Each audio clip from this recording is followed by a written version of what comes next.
not need any exertion. But here, to calm the mind and seek absorption in view of the true nature of prajnaparamita is a difficult thing that requires exertion. This is how one will attain prajnaparamita by exertion. 2. By practicing just one virtue. Question. Is it necessary to practice the 5 virtues to obtain the prajnaparamita, or is it enough to practice 1 or 2 virtues in order to obtain it? Answer. The virtues have a twofold aspect. One single virtue, by interaction, includes all the virtues. One practices the virtues each in turn and separately. In the first case, it is the predominant virtue that imposes its name. It is the same for a conglomerate composed of the 4 great elements. Although the 4 great elements are inseparable, it is the predominant element that imposes its name on the conglomerate.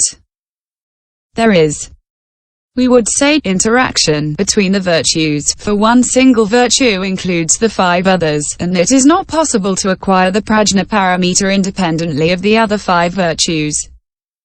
In the second case, by practicing the virtues in successive order, the prajnaparamita is acquired as a result of one or another virtue.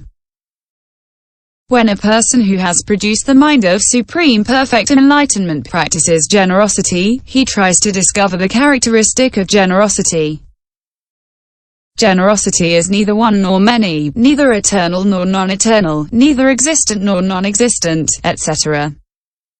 As was said in the refutation of generosity. Thanks to generosity, the bodhisattva discovers the true nature which is the same for all dharmas. This is how, by means of generosity alone, the prajnaparamita may be obtained. There are people who, by observing morality, have no trouble in not causing harm to beings. But when they seize the characteristics and become attached to them, they provoke controversy. These people who previously had no antagonism toward beings now experience aversion or affection for a system and begin to hate their adversaries. And so, if they want not to not cause harm to beings, they must practice fundamental equality in regard to all dharmas. If they distinguish between what is sinful and what is not, they are not practicing the virtue of morality. Why? Because they will detest sin and will love its opposite. Their mind becomes excited and they return to harming beings. This is why, by means of a correct view of sin and its opposite, the bodhisattva experiences neither aversion nor affection in his heart. Seeing in this way, he acquires the prajnaparamita by practicing only the virtue of morality. 3. The bodhisattva has this thought. If I do not acquire patience toward dharmas, I will not always be able to be patient. As long as they do not undergo oppression, all beings are patient. But when suffering comes along to torture them, they lose their patience. They are like these prisoners who fear to be beaten and take refuge in death. This is why I must produce dharmic santi. There is no tormentor, no insulter, no victim. I alone must undergo the punishment for the mistakes of my earlier existences. From then on, the bodhisattva makes no more distinctions between the object of the patience and the patience itself. He penetrates deeply into the absolute emptiness. This is dharmic santi. Endowed with this dharmic santi, he will never again torment beings. The wisdom associated with this dharmic santi is prajnaparamita. 4. Exertion is present in all the good dharmas and is able to realize all the good dharmas. While wisdom, in measuring and analyzing dharmas, penetrates the nature of things, exertion lends its help. On the other hand, knowing that the true nature of exertion is independent of the body and the mind, the bodhisattva is truly unshakable. Such exertion can give rise to prajnaparamita. Other exertions, in the manner of magic or dream, are false and unreal. That is why they are not spoken of.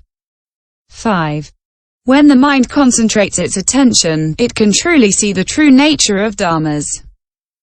This true nature cannot be perceived by experience, namely, what is seen, heard, thought and known. Why? Because the six senses and their six coarse objects are all deceptive and result from the retribution of causes and conditions. There, everything that is known and seen is deceptive. And no deceptive knowledge merits belief. That which merits belief is the true wisdom alone obtained by the Buddhas in the course of incalculable periods. Since this wisdom depends on jnana and careful consideration of the true nature of dharmas, we can say that jnana gives rise to prajnaparamita. There are cases where, without practicing the five virtues, a person penetrates the true nature of dharmas solely by hearing, study, reflection or calculation. The knowledge of means gives rise to prajnaparamita.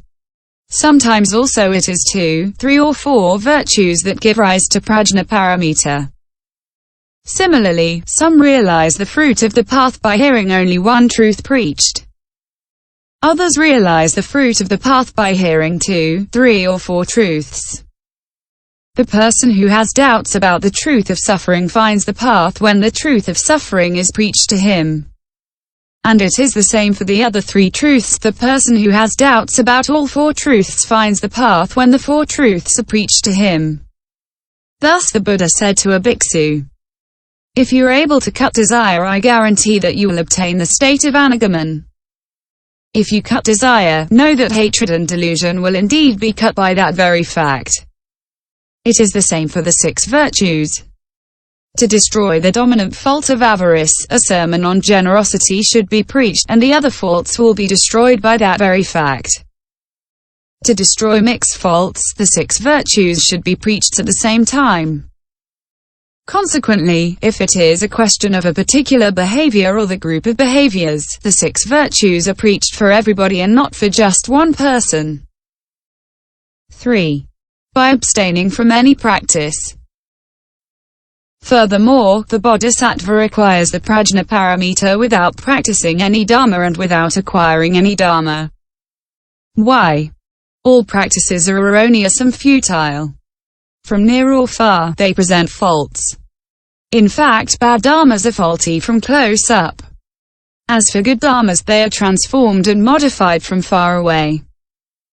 Those who become attached to them will end up by experiencing pain and sorrow. Thus they show defects from far off. Good and bad practices are like an appetizing food and a disgusting food, both of which have been poisoned. As soon as one eats the disgusting food, one feels dissatisfied. When one eats the appetizing food, one feels pleasant satisfaction for the moment, but later it takes one's life. Therefore both kinds of food should be avoided, and it is the same for good and bad practices. Question. If that is so, why did the Buddha preach the 3 practices, namely, the brahmanic practice, the godly practice and the noble practice? Answer. The noble practice consists of practicing the absence of all practice. Why? Because during all noble practice, one never departs from the 3 gates of liberation. The brahmanic and the divine practices arise insofar as they grasp the characteristics of beings.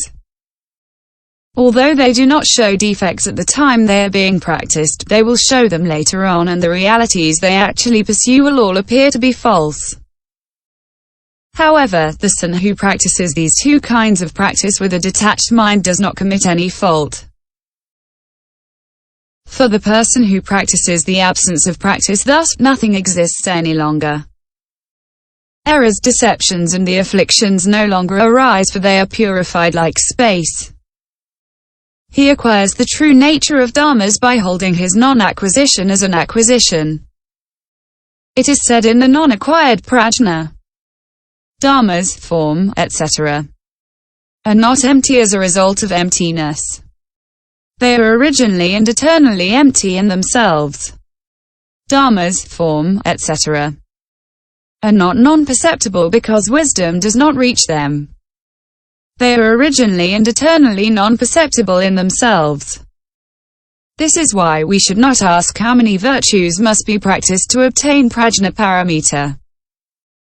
Out of loving kindness and compassion to beings, the Buddhas teach the practices in order to be in harmony with common usage, but there is nothing absolute there. Question. If prajnaparamita can be neither acquired nor practiced, why does the ascetic seek it? Answer. There are two kinds of things that cannot be acquired. I. Worldly pleasures, which can be sought but which do not respond to the attempt, cannot be acquired. E. The true nature of dharmas, the definite notice of which escapes perception, cannot be acquired. Not being non-existent, they include merit and increase the roots of good. Worldly people who speculate about worldly affairs have profit, etc. And it is the same for all the good qualities. But it is according to the mind of the world that we speak about acquisition. In the mind of the Buddha, nothing is acquired. This is a summary of the meaning of prajnaparamita. Later we will speak of it at greater length.